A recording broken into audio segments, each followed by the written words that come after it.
ভাত দেবো মানে চালিয়ে নাড়াচাড়া করবো, ভালো করে নাড়াচাড়া। আমার ভাত রেডি হয়ে গেছে, এবার কড়াইটা বসিয়ে দেবো।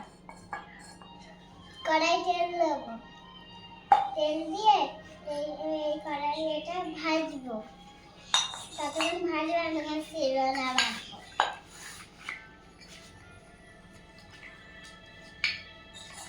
এখন আমি দিয়ে দিচ্ছি, এবার আমি নাড়াচাড়া করছি।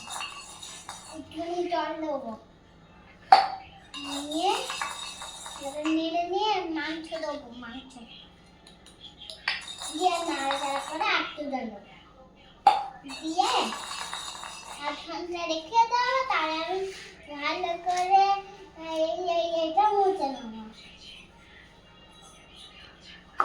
নিয়ে হয়ে গেলে হয়ে গেল মাংস তরকারিটা দিয়ে দেবো। হয়ে গেল। এই মাংস তরকারি একটু থাকবে।